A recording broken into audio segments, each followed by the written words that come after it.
دجال جب آئے گا تو اس سے قبل 3 سال بڑے سخت ہوں گے، شدید ہوں گے۔ 1 سال ایسا ہوگا کہ آسمان کی آدھی بارش رک جائے گی اور زمین کی آدھی پیداوار بھی رک جائے گی، یہ اناج آدھا رہ جائے گا۔ اگلا سال آسمان کی 2/3 بارش رک جائے گی اور زمین کی 2/3 پیداوار بھی رک جائے گی، مانا 1/3 پیداوار باقی رہے گی جس پر پوری دنیا کی معیشت کا انحصار ہوگا۔ اور تیسرا سال آسمان سے 1 قطرہ بارش کا نہیں برسے گا اور زمین سے 1 دانہ پیدا نہیں ہوگا۔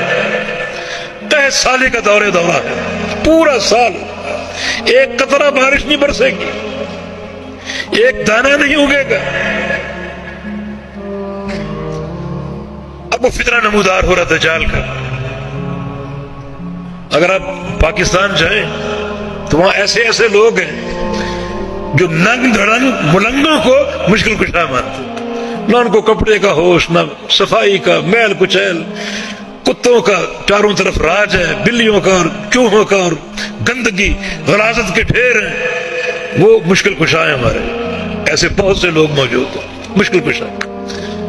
اس قماش کے لوگ اگر دجال کو دیکھیں گے، اشارہ کر کے بارشیں برسا رہا ہے، اشارہ کر کے اناج اگا رہا ہے، جنت اور جہنم اس کے ساتھ ساتھ ہے، کون اس کا انکار کرے گا؟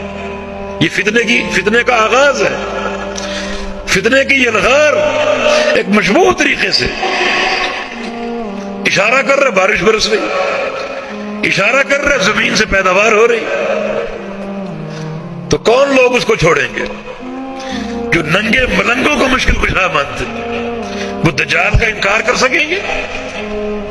بڑا خطرناک فتنہ ہے۔ جو اس کو مانے گا وہ جہنمی، جو اس کا انکار کرے گا وہ جنتی۔